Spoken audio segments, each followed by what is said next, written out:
Hi, I'm Rashonda Cade. This is Reading with Rashonda. We are reading The Escape or A Leap for Freedom by William Wells Brown. I don't know if you know about me and William Wells Brown, but I'm a big fan. I think about him and his work a lot. I did a reading of one of his autobiographies and his first novel, Clotel, which was published in 1853. This is a play that he wrote in 1858. And I think a whole lot of things. I think this play really could be considered one of the several revisions, versions, remakes of his novel Clotel. There are many of them. Uh, I, ugh, I'm stumbling because I'm not sure. You know what? I'm just gonna read this. I think a ton of things and I write about them, so we'll see where my writing about William Wells Brown goes. But I will say that as a 19th century author, he was an author and speaker. He went on the anti-slavery circuits and gave lectures, and then he started reciting plays that he wrote, and he was a one person show doing all of the characters in the play, which I think is pretty cool. And so I feel like as I read this, I get to be a one person show. I'm sure I will not do it as adroitly as he did, but I'll give it a go. So here we are, The Escape by William Wells Brown. And here it says The Escape or A Leap for Freedom, a drama in 5 acts by William Wells Brown, author of Clotel, Sketches of Places and People Abroad, etc. Look on this picture and on this is a quote from Hamlet. And then the author's preface. This play was written for my own amusement and not with the remotest thought that it would ever be seen by the public eye. I read it privately, however, to a circle of my friends, and through them was invited to read it before a literary society. Since then, the drama has been given in various parts of the country. By the earnest solicitation of some in whose judgment I have the greatest confidence, I now present it in a printed form to the public. As I never aspired to be a dramatist, I ask no favor for it, and have little or no solicitude for its fate. If it is not readable, no word of mine can make it so. If it is, to ask favor for it would be needless. The main features in the drama are true. Glenn and Melinda are actual characters and still reside in Canada. Many of the incidents were drawn from my own experience of 18 years at the South. The marriage ceremony, as performed in the second act, is still adhered to in many of the southern states, especially in the farming districts. The ignorance of the slave, as seen in the case of Big Sally, is common wherever chattel slavery exists. The difficulties created in the domestic circle by the presence of beautiful slave women, as found in Dr. Gaines's family, is well understood by all who have ever visited the valley of the Mississippi. The play, no doubt, abounds in defects, but as I was born in slavery and never had a day's schooling in my life, I owe the public no apology for errors. William Wells Brown. And that last sentence is super funny to me.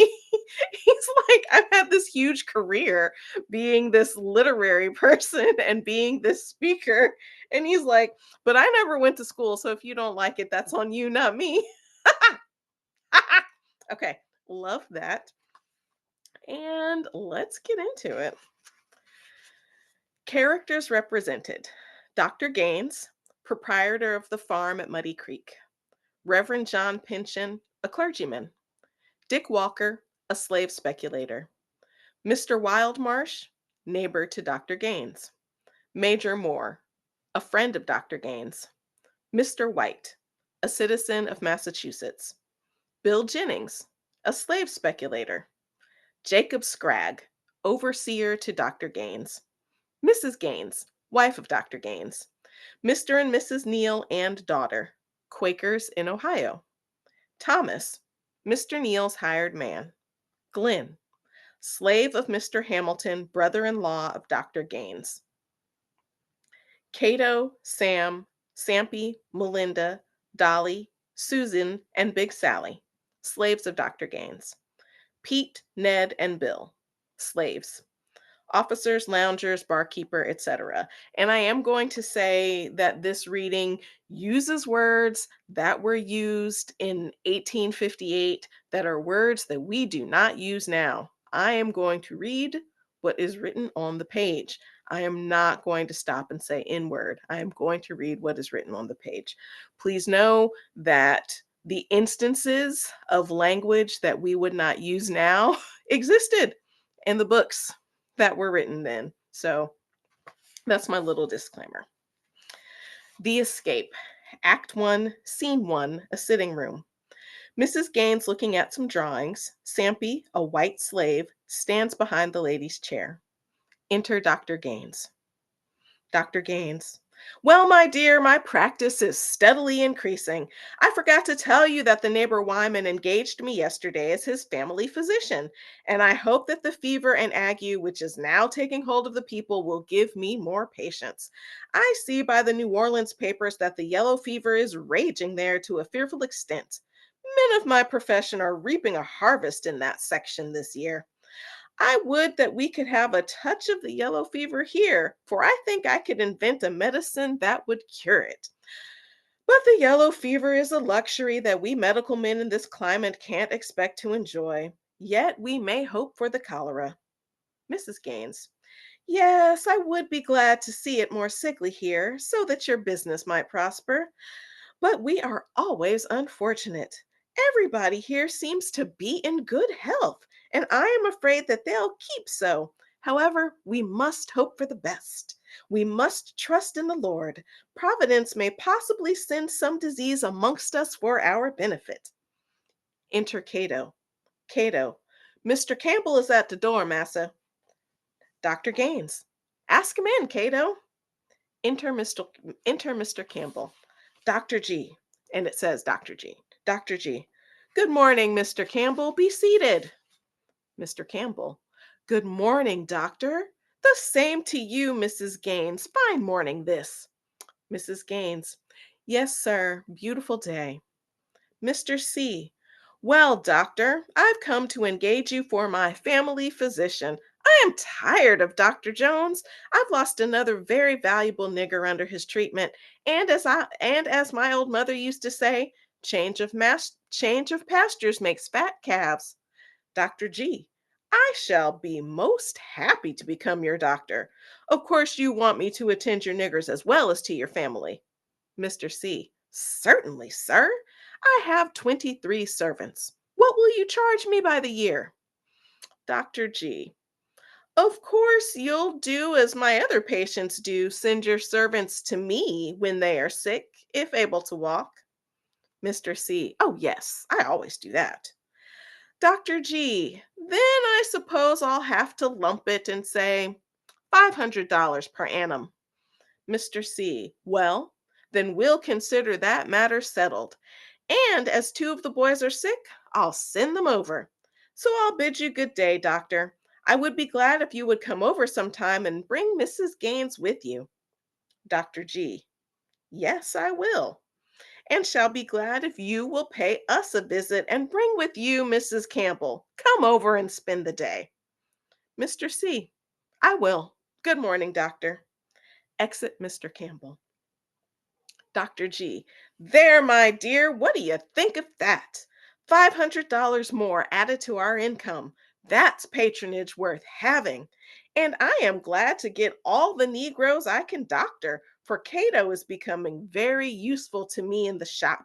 He can bleed, pull teeth, and do almost anything that the blacks require. He can put up medicine as well as anyone. A valuable boy, Cato. Mrs. G. But why did you ask Mr. Campbell to visit you and to bring his wife? I am sure I could never consent to associate with her, for I understand that she is the daughter of a tanner. You must remember, my dear, that I was born with the silver spoon in my mouth. The blood of the Wileys runs in my veins. I am surprised that you should ask him to visit you at all. You should have known better. Dr. G. Oh, I did not mean for him to visit me. I only invited him for the sake of compliments, and I think he so understood it. for I should be far from wishing you to associate with Mrs. Campbell. I don't forget, my dear, the family you were raised in, nor do I overlook my own family. My father, you know, fought by the side of Washington, and I hope someday to have a handle to my own name. I am certain Providence intended me for something higher than a medical man. Ah, by the by, I had forgotten that I have a couple of patients to visit this morning. I must go at once. Exit Dr. Gaines. Enter Hannah. Mrs. G. Go, Hannah, and tell Dolly to kill a couple of fat pullets and to put the biscuit to rise. I expect Brother Pinchin here this afternoon, and I want everything in order. Hannah, Hannah, tell Melinda to come here. Exit Hannah. We mistresses do have a hard time in this world. I don't see why the Lord should have imposed such heavy duties on us poor mortals. Well, I can't last always. I long to leave this wicked world and go home to glory. Enter Melinda. I am to have company this afternoon, Melinda. I expect Brother Pinchin here, and I want everything in order. Go and get one of my new caps with the lace border, and get out my scallop bottom dimity petticoat. And when you go out, tell Hannah to clean the white handled knives and see that not a speck is on them, for I want everything as it should be while Brother Pinchin is here. Exit Mrs. Gaines and Hannah. Scene 2. Doctor's shop. Cato making pills. Enter Dr. Gaines. Dr. G. Well, Cato, you have made. Well, Cato, have you made the batch of ointment that I ordered? Cato. Yes, massa. I done made the ointment and now is making the bread pills. The tater pills is up on the top shelf. Dr. G. I am going out to see some patients. If any gentlemen call, tell them I shall be in this afternoon. If any servants come, you attend to them. I expect two of Mr. Campbell's boys over. You see to them. Feel their pulse, look at their tongues, bleed them, and give them each a dose of calomel. Excuse me. Tell them to drink no cold water and take nothing but water gruel. Cato. Yes, massa. I'll tend to them. Exit Dr. Gaines. Cato. I allers knowed I was a doctor, and now the old boss has put me at it. I must change my coat. If any niggers come in, I wants to look suspectable. This jacket don't suit a doctor. I'll change it. Exit Cato, immediately returning in a long coat. Ah, now I looks like a doctor. Now I can bleed, pull teeth, or cut off a leg. Ha! Well, well, if I ain't put the pill stuff and the ointment stuff together. By golly, that old cuss will be mad when he finds it out, won't he? Never mind. I'll make it up in pills, and when the flour is on them, he won't know what's in them. And I'll make some new ointment. Ah, yonder comes Mr. Campbell's Pete and Ned. Dim's the ones Massa said was coming. I'll see if it looks right. Goes to the looking glass and views himself. I am some pumpkins, ain't I? Knocks at the door. Come in. Enter Pete and Ned. Pete, where's the doctor? Cato, here I is. Don't you see me? Pete, but where is the old boss? Cato, that's none your business. I done told you that I is the doctor, and that's enough. Ned, oh, do tell us where the doctor is. I is almost dead. Oh me, oh dear me. I is so sick. Horrible faces. Pete, yes, do tell us. We don't want to stand here fooling. Cato, I tells you again that I is the doctor. I learned a trade under Massa. Ned, oh well then, give me something to stop this pain. Oh dear me, I shall die. He tries to vomit but can't. Ugly faces. Cato, let me feel your pulse. Now put out your tongue. You is very sick. If you don't mind, you'll die. Come out in the shed and I'll bleed you. Exit all. Re-enter. Cato, there now, take these pills, two in the morning and two at night. And if you don't feel better, double the dose. Now, Mr. Pete, what's the matter with you? Pete, I has got the cold chills and has a fever in the night. Cato, come on out and I'll bleed you. Exit all. Re enter. Now take these two pills, two in the morning and two at night, and if they don't help you, double the dose. Ah, I like to forget to feel your pulse and look at your tongue. Put out your tongue. Feels his pulse. Yes, I tells by the feel of your pulse that I is give you the right pills. Enter Mr. Parker's bill. Cato, what you come in that door without knocking for? Bill, my toothache. I didn't think to knock. Oh, my tooth, my tooth. Where is the doctor? Cato, here I is. Don't you see me? Bill, what? You the doctor? You brat cuss. You looks like a doctor. Oh, my tooth, my tooth. Where is the doctor? Cato, I tells you I is the doctor. If you don't believe me, ask these men. I can pull your tooth in a minute. Bill, well, then pull it out. Oh, my tooth, how it aches. Oh, my tooth. Cato gets the rusty turnkeys. Cato, now lay down on your back. Bill, what for? Cato, 'cause that's the way Massa does. Bill, oh, my tooth. Well, then come on. Lies down. Cato gets a straddle of Bill's breast, puts the turnkey on the wrong tooth, and pulls. Bill kicks and cries out, "Oh, do stop! Oh, oh, oh!" Cato pulls the wrong tooth. Bill jumps up. Cato, there now, I told you I could pull your tooth for you. Bill, oh dear me. Oh, it aches yet. Oh me. Oh Lord mercy. You done pulled the wrong tooth. Drat your skin. If I don't pay you for this, you brat cuss. They fight and turn over a table, chairs and bench. Pete and Ned look on. Enter Dr. Gaines. Dr. G. Why, dear me, what is the matter? What's all this about? I'll teach you a lesson, and that I will. The doctor goes at them with his cane. Cato, oh, massa, he's to blame, sir. He's to blame. He struck me first. Bill, no, sir. He's to blame. He pulled a wrong tooth. Oh, my tooth, my tooth. Dr. G, let me see your tooth. Open your mouth.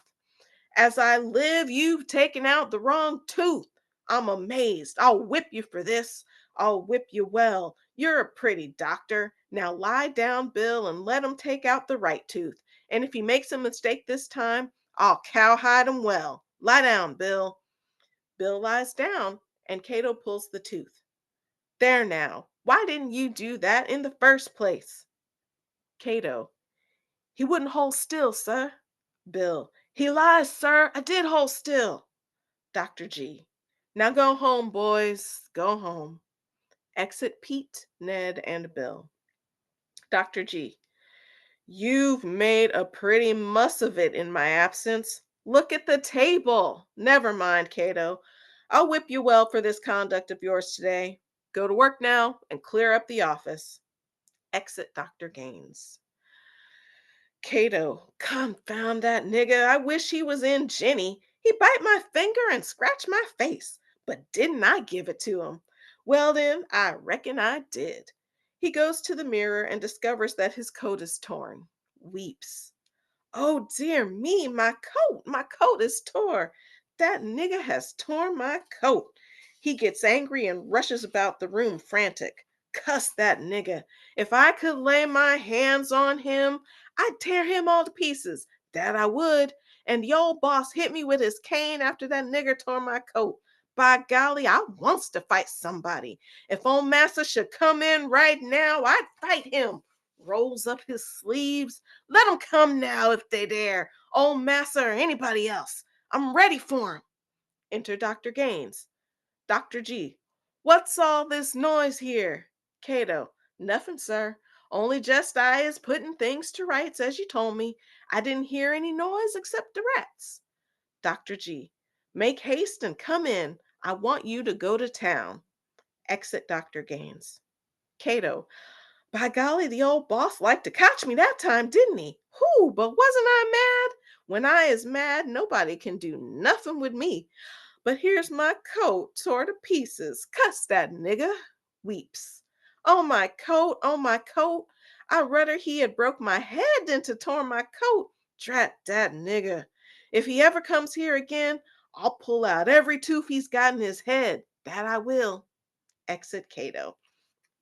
We're at scene 3 of Act 1. There's a scene 3 and a scene 4. It's a few more pages. We've been at this for 20 minutes, and I usually stop around 20 minutes. You got much of my commentary beforehand, so whether or not you love that, it's what you got. So we are reading The Escape by William Wells Brown. I'm Rashonda Cade, and this is Reading with Rashonda. Until next time.